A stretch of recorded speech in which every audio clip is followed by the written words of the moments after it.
Hi, my name's Marie. Welcome to my home in Minneapolis. My name's Marie Porter. I'm 33 years old. I live in Minneapolis, Minnesota, and I'm the author of several cookbooks and several sewing manuals.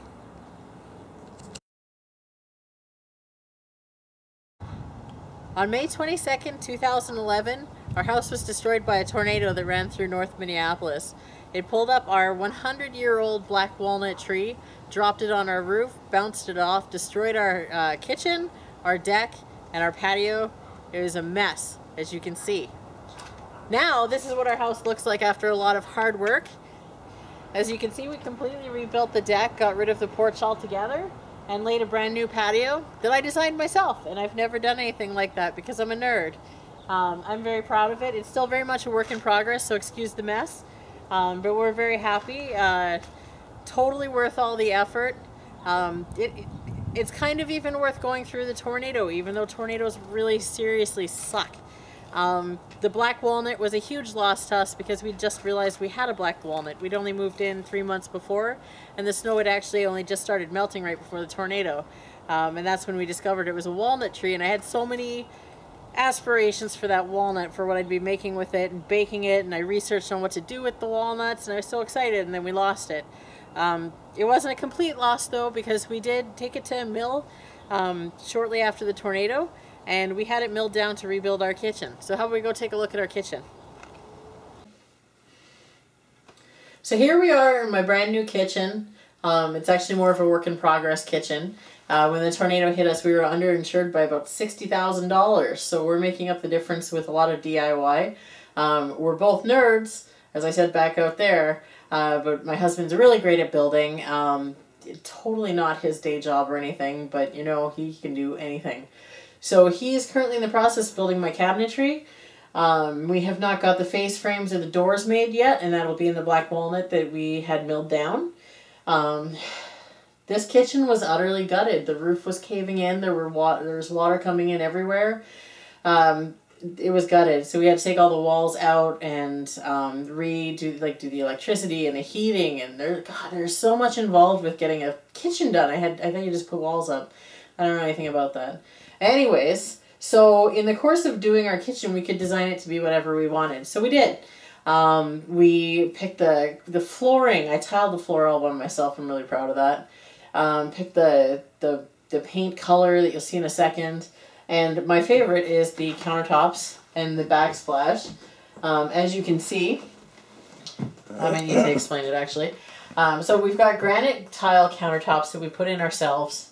And then the back is also a granite tile and travertine tile custom backsplash. And what we did, because we could, was do 159 digits of pi tiled right into our backsplash, because we're nerds like that.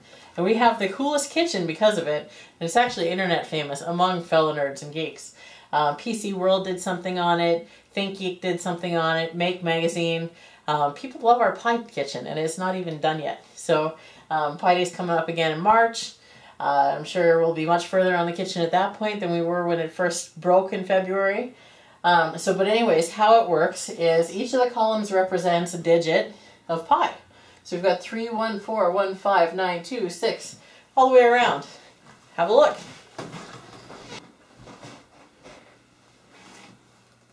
And we're back here. And what's this I've got a plate of?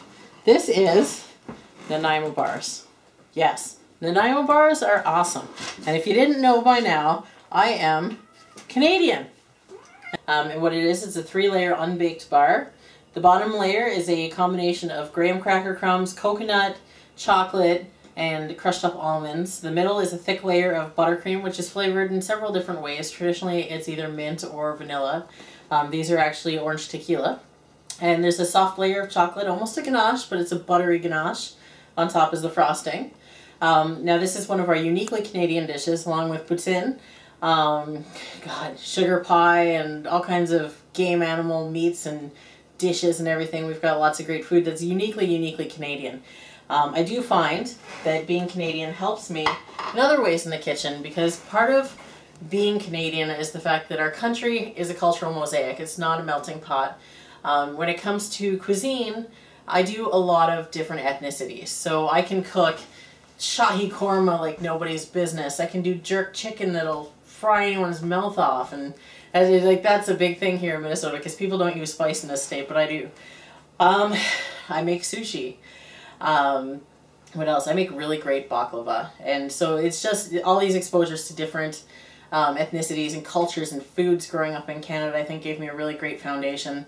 I get to explore all kinds of different spices and techniques and flavor combinations that I wouldn't really do, I guess, if I had been more of a melting pot culture, grown up in a melting pot culture. So I think that my cooking style is definitely Canadian, and by that I mean totally international mutt, you know? I am great with spices, so that's another thing I love about international cooking is I have a huge spice set. It's not out right now because we're still in the process of rebuilding. It was a 72-piece spice rack and they didn't even all fit in there. And my husband had to custom build it for me. With the Asperger's, where in some cases it is hard to deal with, you know, with sensory issues with light and sound and just overstimulation and everything, it actually really helps me in the kitchen. Because the analytical mind and being able to catalog different flavors and just knowing intuitively what goes together and proportions and just being able to put it together without much thought, I find it a big advantage. Actually, I have kind of I don't know if it's a funny story, but an inspiring and great story, a great memory of mine about how authentically I can cook other regions and cuisines and cultures' cuisines. Right after the tornado, we were living in a cheap hotel because it's all we could afford, and we'd gotten a little bit of donated money from our friends to help rebuild and to get by and pay for the hotel and everything. And therapeutically, cooking really came in handy. So it was less than a week after the tornado, and I'd heard about a neighborhood cookout just up the street for all the tornado victims and volunteers that were helping out. So we took $200 of donated money and we went to Walmart and bought $200 worth of fresh groceries. And in the middle of a parking lot of a funeral home, that sounds so horrible. So in a funeral home parking lot and a big turkey fryer that we use for home brewing, and we've got this mash paddle that looks like a canoe oar, I made jambalaya for about 300 people. It came out to 270 people served my jambalaya. I don't know how many had duplicates or not, but it was a lot of jambalaya. And apparently a lot of people in our area are actually from the South. And I got so many compliments that day about how authentic my jambalaya is. And they haven't had anything like this since they left New Orleans. And everything. And I just sat back and I had to grin and I'm like, I'm Canadian. You know, like, are you from the South? And it's like, no, I can cook anything. So therapeutically that was amazing to just be able to actually create something in the midst of such destruction and help people, because it was such a devastated area and people were so down. I mean, like, it was just destruction everywhere. So to have just this little parking lot in a funeral home, that if you didn't look outside the barrier of the parking lot, all you saw was a bunch of happy people getting together and enjoying really good food. And it was just an amazing event. One of the guys locally had gotten some sponsors and a gigantic, I mean, I've never seen a grill like this in my life, and donated all kinds of meats, and it was a really great time. But that jambalaya specifically is always going to stick out in my mind as it was a really interesting experience.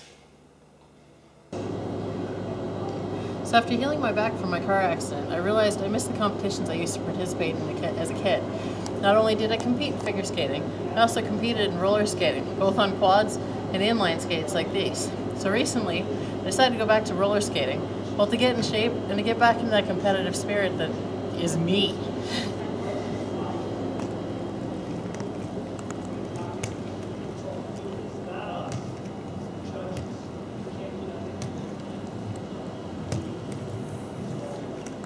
So I'm looking to get back into competition, and I hope to compete again in roller skating and ice skating.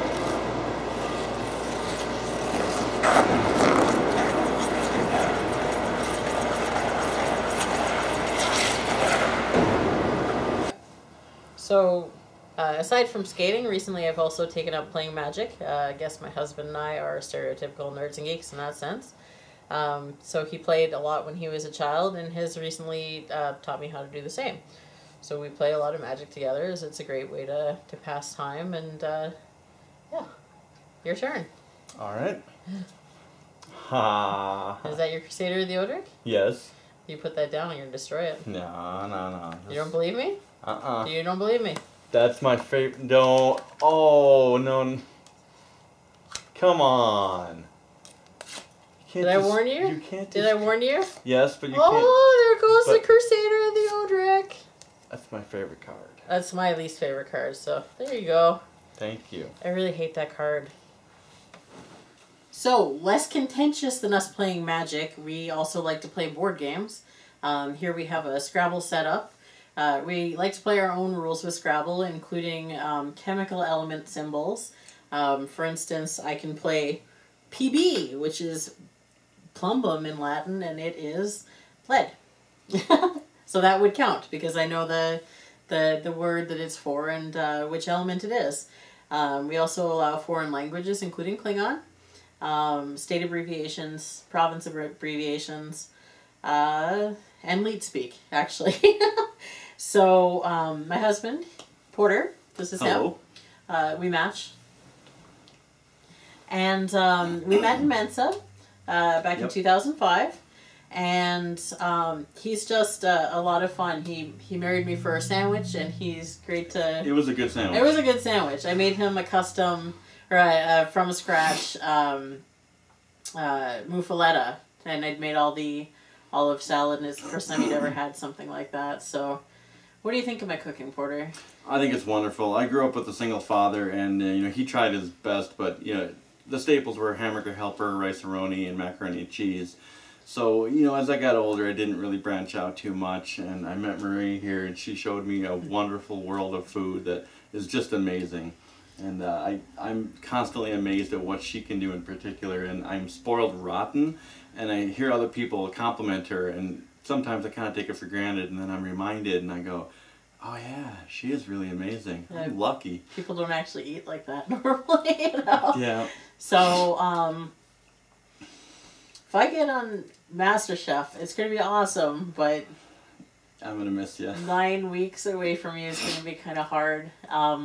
We both have Asperger's, and we're very much creatures of routine, and we are each other's routine for a big part of it. So it's going to be weird not being with you. Really strange, but for the greater good. Absolutely. For the greater good, I am willing to go for 9 weeks.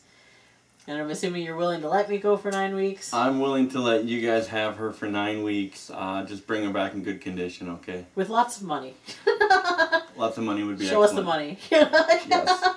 Now, the world needs to see your cooking, because you do an amazing job. And, thank you. I'm in love with you and your cooking. Well, I'm in love with you too, and feeding you.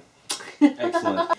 So you may have noticed on my application form that I have a job title of Evil Cake Overlord. It's not only a fun little phrase that you can refer to me as, it's actually my professional designation. I get a lot of business emails sent to Marie Porter, Evil Cake Overlord, Celebration Generation. It's kind of great.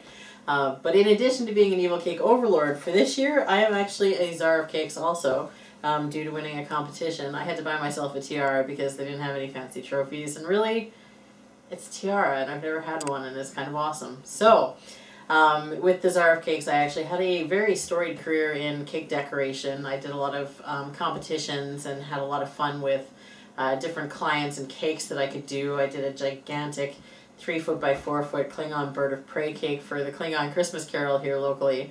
That is exactly what it sounds like. It's the Christmas Carol done Klingon style. And it was amazing, and it was cut on stage by a bunch of Klingons using their batless as knives, and it was great. So that was actually my most recent career. Right now I'm an author, and I've written several books that I'll tell you about here. Most recently I've done 2 sewing manuals. They're both very specialized. I was actually one of the top spandex costumers in the world when it came to synchro costumes, which this book was about. And then most recently I put out Sewing for Skaters, which is everything you need to know about sewing figure skating costumes. I had actually written 2 manuals back in 2000 that are just little photocopied books that actually sold really well because it's very specialized knowledge that people don't talk about. So when I burnt out on sewing when I was about 25 years old, I took these out of publication and just didn't want anything to do with them. And then after the tornado, we needed money, so I went to my old cash cow and started re-releasing books. So, it's been kind of slow going so far. Hopefully fame from you guys will help me out with this, but these are These are really great books, so happy with that. Before those two, my most recent book was Twisted, a Minneapolis Tornado Memoir, which is every ridiculous and funny and horrible and outright shitty and heartwarming and bizarre thing that's happened to us in the first year following the tornado. So that's a really good read, and there's a lot of F-bombs in that, so maybe Gordon Ramsay would like it too. And then before that, I had 2 cookbooks. And I'm still working on cookbooks, but I had to put them on hold because of the kitchen being down. Tornadoes can put a serious crimp in your career. This is The Spirited Baker, and it's all about baking with alcohol. It's a bunch of different desserts, all flavored with various liqueurs or spirits. The first chapter actually takes a choose-your-own-adventure style way of teaching you how to make any kind of liqueur you can think of. And then this is my evil Cake Overlord. Like I said, not just a professional designation, it's actually the name of my second cookbook as well. And it's all different cake recipes, and they're all amazing. They're all my own. I love creating different recipes, and I can bake like I cook. Like, I can throw things together and come up with amazing combinations. The one on the cover is actually a B52 cake. It is a mocha cake, a blood orange cake, Irish cream Swiss meringue buttercream. Oh my god, I love Swiss meringue buttercream. And then those 2 are layers of Kahlua ganache, and it's a lot of effort for that cake, but there's a lot of more basic cake recipes also, including my chai cake, which was super popular when I had my cake decorating business, and actually got me in the Rachel Ray magazine. I miss writing cookbooks. I'm currently working on a few more, and should you guys choose to make me MasterChef, or if you get me on MasterChef first, it would be awesome. But should I win MasterChef, I'm very much looking forward to writing a cookbook for you, and I think we could work together amazingly, and it would be an awesome cookbook and a lot of fun. So that's me, and that's my life, and my work, and my tornado house, and everything. I hope you enjoyed watching, and I hope you have me on the show, because it looks like a lot of fun. I love a challenge. I really love a challenge, and I think I'd be great for the show. And honestly, where else are you going to find, I don't even know the laundry list here, blue-haired, high IQ, Aspie, tornado victim, tiara-wearing, evil cake overlord, immigrant? Probably nowhere. I'm guessing the stats are actually on my side for that. So I find them unique, and I think you will too, and I look forward to going further with you.